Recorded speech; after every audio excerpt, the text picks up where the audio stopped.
특별히 성전 재건이 중단된 그 시점에 하나님의 말씀을 선포했던 선지자입니다. 성전 재건을 중단하고 있던 16년 동안이나 중단된 그 상태에서 하나님께서 학개 선지자를 통해서 책망하기도 하시고, 그리고 또 용기를 북돋워 주기도 하시면서 성전 재건을 다시 공사를 시작하라라는 그러한 말씀을 주시게 됩니다. 앞에 1장 14절 말씀을 다시 한번 보시면, 여호와께서 스알디엘의 아들 주다 총독 스룹바벨의 마음과 그리고 여호사닥의 아들 대제사장 여호수아의 마음과 남은과 모든 백성의 마음을 흥분시키시매 그들이 만군의 여호와 그들의 하나님의 전 역사를 하였다. 하나님께서 지도자였던 스룹바벨과 대제사장이었던 여호수아 그리고 모든 백성들의 마음을 흥분시키셔서 그 결과 어떻게 되었느냐? 성전 재건하는 공사를 하게 되었다라는 것을 말씀합니다. 우리가 학개서 말씀을 보면서 구약의 시각으로 이 학개서를 보면은 성전을 지어야 된다. 야, 너희들 성전은 안 짓고 너희 재산 불리고 너희 집 꾸미는 데만 열심히 하니까 어떻게 잘 먹고 잘 살았냐? 그렇지 못했지? 그러니까 성전을 먼저 돌보고 성전 지어야 돼. 그렇게 끝날 수 있습니다. 구약의 시각으로만 이 학개서를 본다. 그런데 하나님께서 이 학개서를 통해서 우리에게 알기를 원하시는 그 뜻은 그저 성전을 지으라는 그 말씀에 머물러 있는 것이 아니에요. 지금 우리가 성전을 지어야 돼요? 안 지어도 돼요? 지금 구약의 성전은 없어졌습니다. 지금 우리가 예배당 건축을 성전 건축이라고 말은 하지만 성전 건축이라고 말하는 것이 어떻게 보면 잘못된 말이다라고 할 수도 있어요. 이 건물은 예배당이라고 예배를 위해서 사용되는 그러한 공간이지 구약의 성전의 개념과는 전혀 다른 거예요. 그러면 과연 하나님께서 이 학개서를 통해서 우리에게 뭘 가르쳐 주시기를 원하시는 것일까? 그런데 성전 건축이 되어지는 그런 과정을 보면 택한 백성, 이스라엘 백성들이 그들의 힘과 그들의 노력으로 성전 건축을 하는 것이냐? 자, 지금 스룹바벨 성전, 포로에 잡혀갔다가 돌아와서 다시 성전을 재건하는 이 과정의 모든 것들 우리가 앞에 에스라서 배우면서 살펴보았지만 백성의 힘과 노력과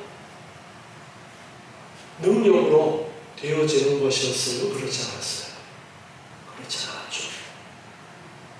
앞에 지금 제가 오늘 학개서 1장 14절 말씀 읽은 것처럼 하나님께서 그 마음을 흥분시키시고 또 선지자를 통해서 격려하셔서 성전 건축하는 일을 이루도록 하시고 거기에 필요한 모든 재물들도 하나님께서 준비되도록 섭리하시는 그러한 일들을 통해서 성전 건축이 되어진다라는 겁니다. 오늘 2장 말씀으로 연결해서 보니까 7월 21일에 여호와의 말씀이 선지자 학개에게 또 임했는데요. 이때에 주신 말씀이 2절에 너는 스알디엘의 아들 유다 총독 스룹바벨과 여호사닥의 아들 대제사장 여호수아와 남은 백성에게 고하여 이르라. 자, 계속해서 반복적으로 언급되어지는 인물이 스룹바벨과 여호수아와 그리고 남은 백성. 자, 이 남은 백성 누구를 가리키는 거예요? 지금 포로에 잡혀갔다가 돌아온 사람들을 가리키는 표현이죠. 자, 그런데 눈에 익숙한 이름이 계속 등장합니다. 누가 나와요? 여호수아. 자, 에스라서에서는 여호수아의 이름이 다른 이름으로 불려지기도 했어요. 예수아. 이 여호수아, 예수아 누구의 이름이랑 같은 단어인가 하면 예수와 같은 거예요. 예수. 예수님의 이름의 뜻과 똑같은 이름이에요. 히브리어냐 헬라어냐에 따라서 다르게 불려졌던 거예요. 자, 그리고 여호수아 어디에 또 나오는 인물이에요? 여호수아가 더 유명한, 원래 여호수아는 출애굽에서 가나안 땅에 들어갈 때에 모세의 뒤를 이은 지도자가 여호수아. 자, 모세와 여호수아를 이야기하면서도 그 이름이 여호수아라고 한 데는 하나님의 어떤 특별한 섭리가 계셨다라는 이야기를 제가 했었어요. 모세로 들어간 것이 아니라 여호수아로 가나안 땅에 들어갔다라는 말씀을 제가 한 기억이 있는데요. 지금 성전 건축에도 두 번째 스룹바벨 성전을 건축하면서 여기에 중요한 인물이 스룹바벨과 여호수아가 계속 언급이 되어지고 있는 것은 하나님이 섭리하신 바가 있어요.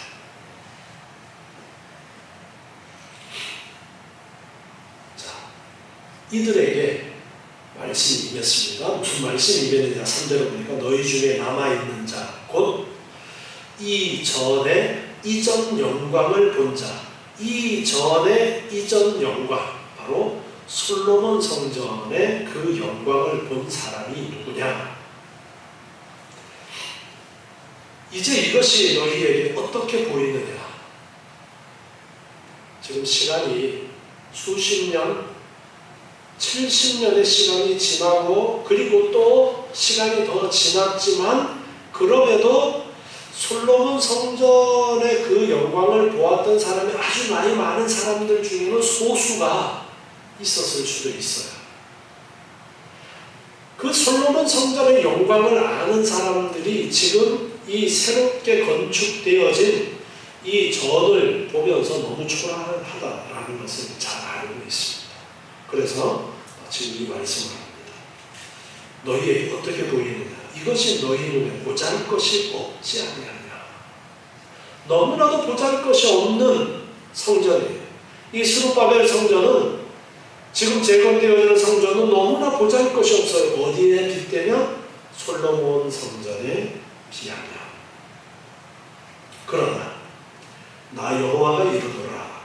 스룹바벨아 스스로 굳세게 할지어다. 여호사닥의 아들 대제사장 여호수아야 스스로 굳세게 할지어다. 나 여호와의 말이니라. 이 땅 모든 백성아 스스로 굳세게 하여 일할지어다. 내가 너희와 함께하노라. 만군의 여호와의 말이니라.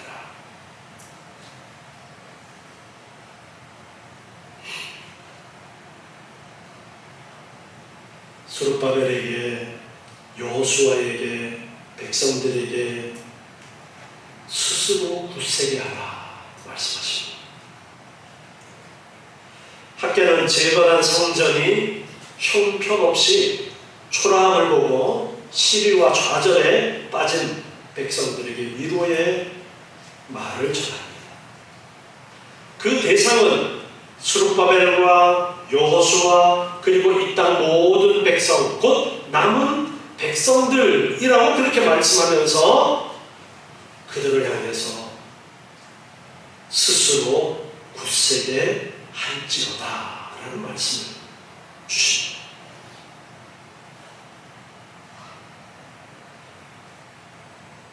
굳세게 할지어다 라는 이 말씀은 이스라엘 백성을 가나안으로 이끌고 들어갈 모세의 뒤를 이은 지도자 여호수아에게 주셨던 말씀과 동일한 말씀입니다.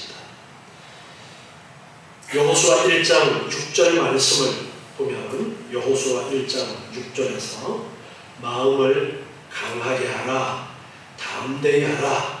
너는 이 백성을 내가 그 조상에게 맹세하여 주리라 한 땅을 얻게 하리라. 이렇게 여호수아에게 마음을 강하게 하라, 담대히 하라. 그렇게 말씀하셨습니다.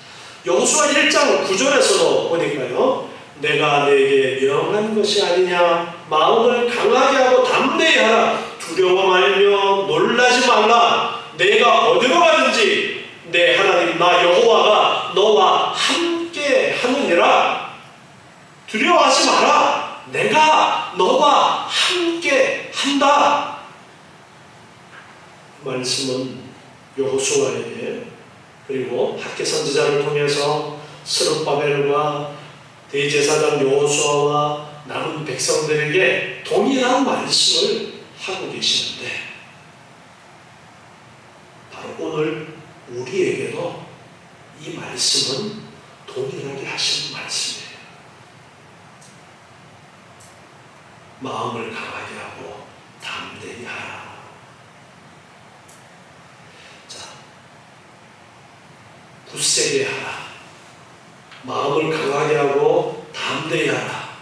이 말씀을 하시면서 하나님께서는 나 여호와가 너와 함께 하니까 두려워하지 말고 마음을 굳세게 해라. 지금 말씀합니다. 우리가 두려워하지 않고 그 어떤 상황과 그 어떤 어려움도 마음을 굳세게 하고 잘 이겨 나가라고 말씀하시는 그 전제는 무엇이 있느냐면 내가 너와 함께 하겠다라는 말씀이 있는 거예요. 오늘 학개서 2장 4절에서도 그래서 보면은 굳세게 하여 일할지어다 내가 너희와 함께하노라 말씀하십니다. 내가 너희와 함께하노라. 그러니까 너희들은 굳세워져서 일하라. 그렇게 말씀하십니다.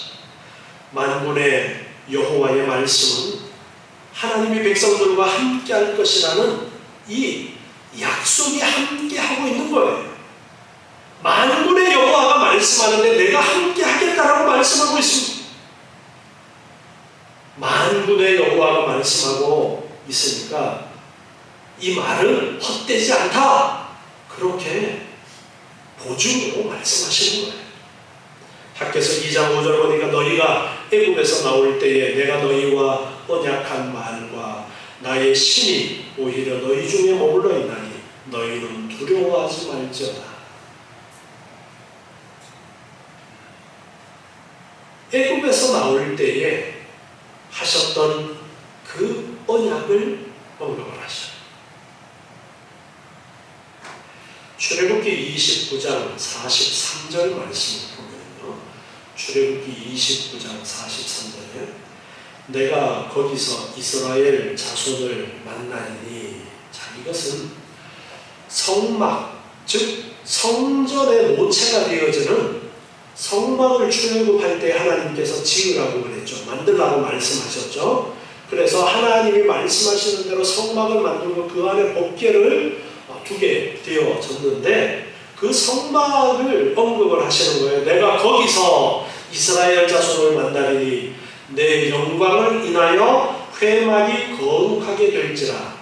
성막이라고도 부르고 회막이라고도 불렀는데요. 내가 거기서 이스라엘 자손을 만나리라. 내 영광을 인하여 회막이 거룩하게 될지라. 내가 그 회막과 단을 거룩하게 하며 아론과 그 아들들도 거룩하게 하여 내게 제사장 직분을 행하게 하며 내가 이스라엘 자손 중에 거하여 그들의 하나님이 되리니 내가 그 성막에 거하면서 이스라엘 자손 중에 그들의 하나님이 되겠다. 그들은 내가 그들의 하나님 여호와로서 그들 중에 거하려고 그들을 애굽 땅에서 인도하여 낸 줄을 알리라. 나는 그들의 하나님 여호와니라. 내가 그들의 하나님 여호와로서 그들 중에 거하려고. 자, 이 말씀은 하나님이 이스라엘 백성들을 불러내신 이유가 무엇이냐 하니까 모세에게 회막 만들어라 말씀하셨어요. 그리고 내가 그 회막에 함께 있겠다 말씀하셨는데, 실질적으로 하나님께서 그렇게 말씀하신 것은 하나님께서 이스라엘 백성들과 함께 계시고자 하시는 하나님의 뜻이 있었기 때문이다 라는 말씀을 합니다. 그러니까 결국은 하나님이 왜 이스라엘 백성들을 애굽에서 불러내느냐, 그들과 함께 계시고 싶어서.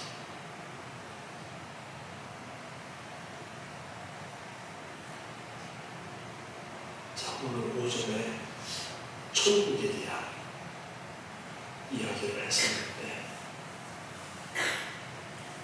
천국이 무엇이냐? 핵심은 그거예요. 하나님과 함께 영원토록 거하는 것.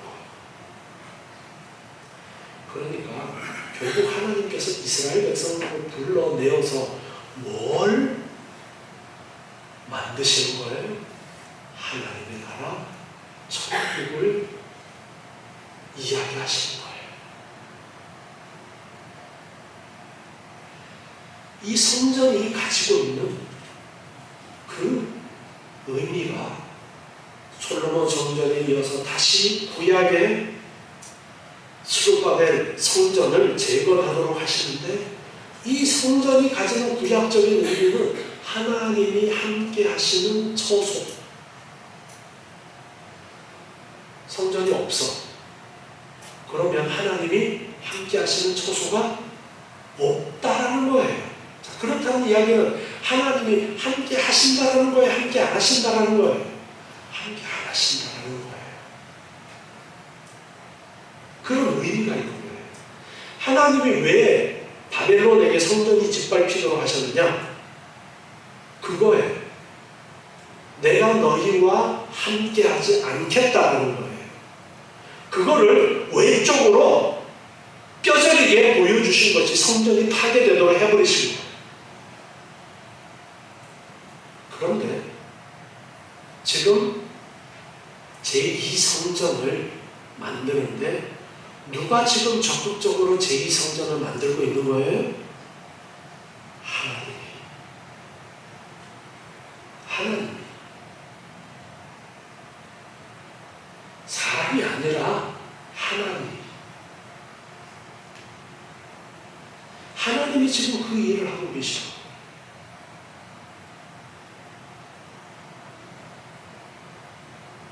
지금 제2성전을 짓고 있는 이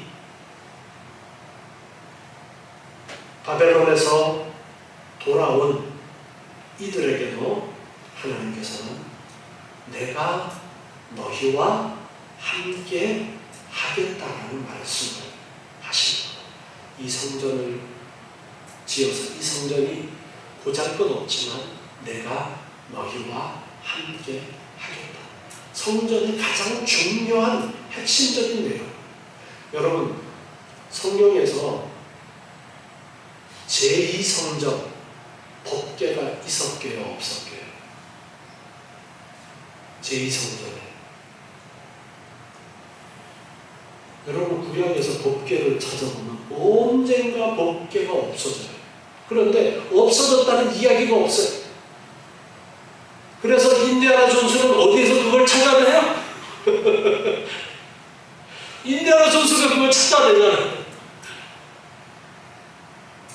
뭐 별의별 얘기가 다 있어요. 예수님께서 못 박히신 그 골고다 언덕 그 밑에 숨겨져 있었다느니 솔로몬 때에 시바 여왕이 그거 가지고 갔다라느니 시바 여왕이랑 솔로몬이랑 이렇게 관계를 해가지고 거기에서 아들이 태어났는데 그때에 가져갔다느니 별의별 이야기가 다 나오는데 성경에서 법궤에 대한 이야기가 어느 순간 사라집니다. 그리고 제2성전에는 법궤가 없습니다. 그저 성전만 있어요.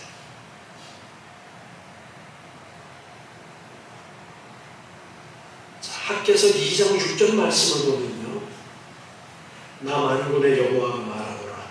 조금 있으면 내가 하늘과 땅과 바다와 육지를 진동시킬 것이다. 솔로몬 성전과 비교했을 때 너무 초라해요. 솔로몬 성전은 지금에서 그것을 만든다 그래도 무지하게 많은 돈이 들어가는 그런 성전이었어요. 그것과 이 스룹바벨 성전을 비교해보면 너무나 초라한데, 그런데 이 초라한 스룹바벨 성전이지만 그곳에 하나님이 함께 하신다고 말씀하고 있는 거예요. 하나님이 이렇게 말씀하시는 거예요. 내가 너희와 함께하고 있다. 그거를 상징적으로 보여주신 것이 성전을 짓도록 하시고 내가 너희와 함께하고 있으니까 두려워하지 마라. 그렇게 지금 말씀하고 있는 거예요. 그런데 더 나아가서 6절 말씀을 하는 거예요. 나 만군의 여호와가 말하노라. 조금 있으면 내가 하늘과 땅과 바다와 육지를 진동시키겠다. 여기에 조금 있으면 이라는 이 말은 문자적으로 번역하면 다시 한번 조금 있으면 그렇게 되어 있어요. 여호와께서 장차 도래하실 그 미래의 큰 날은 과거 여호와께서 역사 가운데서 행하셨던 놀라운 일들과 유사한 성격이 있음을 암시하는 표현으로서 한번 조금 있으면, 다시 한번 조금 있으면 이라고 말씀하는 거예요. 다시 한번. 이 표현은 과거 여호와께서 노아 시대에 행하신 대홍수 사건, 출애굽 대사건 등과 장차 이루실 사건이 동일한 맥락의 유사한 사건이다라는 것을 암시하는 그런 의미가 이 안에 함축되어져 있습니다. 1차적으로 제2성전이 완공되어지고 구속사적으로 큰 의미를 지니는 사건이 바로 이 제2성전의 완공 사건이다라는 것을 말하면서 현실적으로는 당시 성전 건축을 중단하도록 명을 내렸던 캄비세스 2세의 그 사후에 페르시아 제국의 왕위 계승 문제를 둘러싼 혼란과 이를 정리하고 다리오 왕이 즉위하는 과정에서 있었던 정치적인 대변혁, 그러한 일들을 암시하는 표현으로 볼 수 있습니다. 그러나 궁극적으로 하나님께서 다시 한번 조금 있으면이라고 말씀하시는 이 의미 속에는 궁극적으로는 메시아가 오실 것, 이 메시아와 관련되어진 예수 그리스도의 오심과 그 예수 그리스도의 사역과 관련되어져서 다시 한번 조금 있으면 천지가 진동하는, 천지가 개벽하는 엄청나게 놀라운 일들이 있을 것이다 라는 것을 말씀하는 거예요. 하늘과 땅과 바다와 육지를 진동시킬 것이다.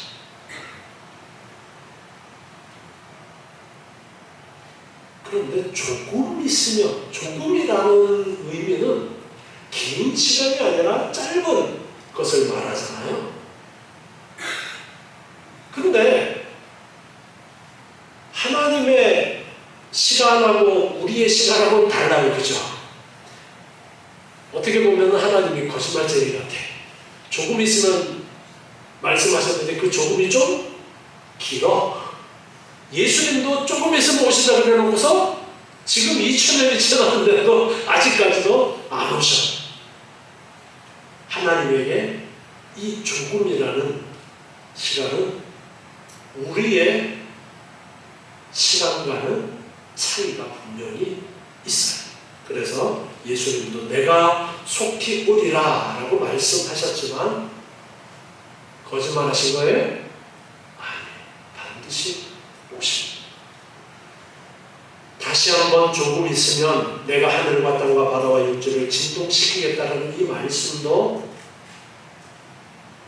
내일 모레 1년 뒤에가 아니라 한참 뒤에 이루어졌지만 예수님께서 오심으로 이루어지고, 그리고 예수님께서 재림하실 그 사건으로 인해서 궁극적으로 이루어지게 되어지는데요.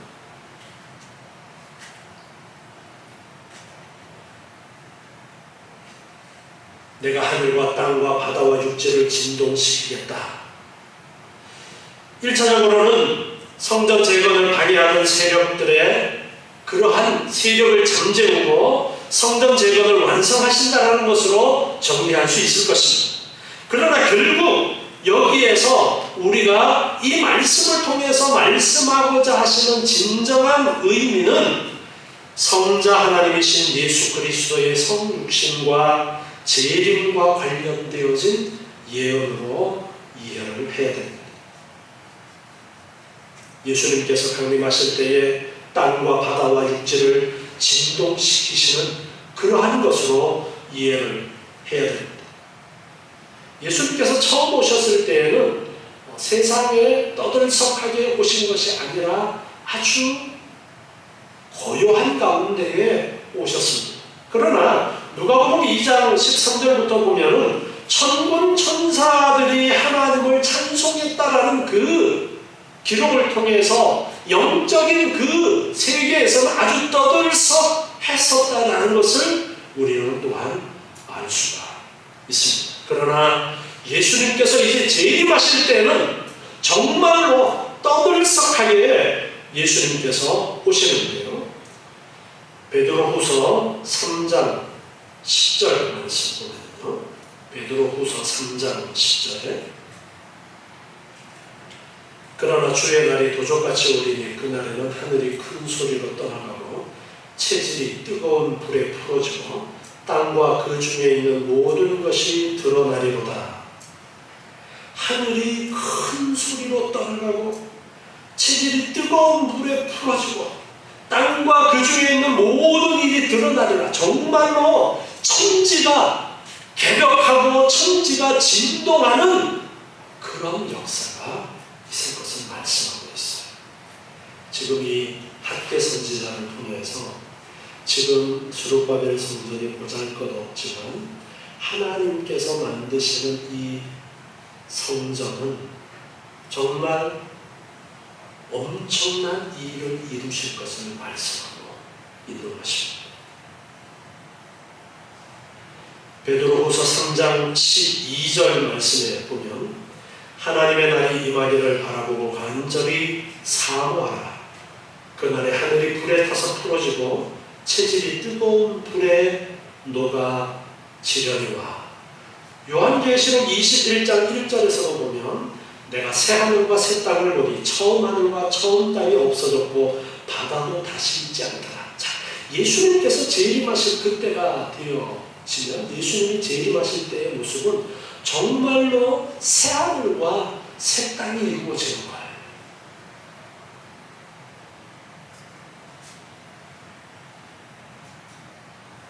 구약의 성전이 상징하는 것이 바로 예수 그리스도를 상징하고 있습니다.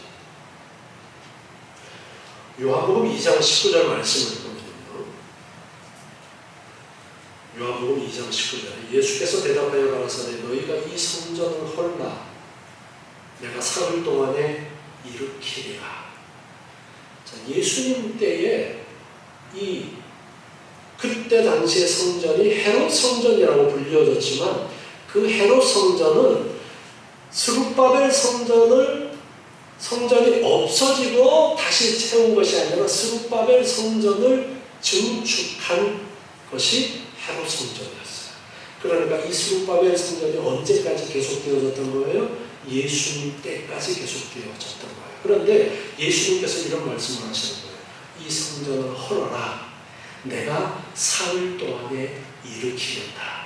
이거는 무엇을 말씀하시는 것이라고 그랬어요? 예수님의 부활을 지금 말씀하고 있는 거예요. 그러니까 누가 성전이라는 거예요?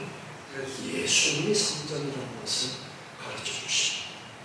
그래서 우리는 이 구약의 성전에 대한 말씀을 보면서 이 성전이 상징하는 궁극적인 의미는 예수님을 가르쳐 주려고 하시는구나 라는 것을 알고 그 예수님이라는 열쇠를 가지고 지금 이 학교에서 말씀을 보는 거예요.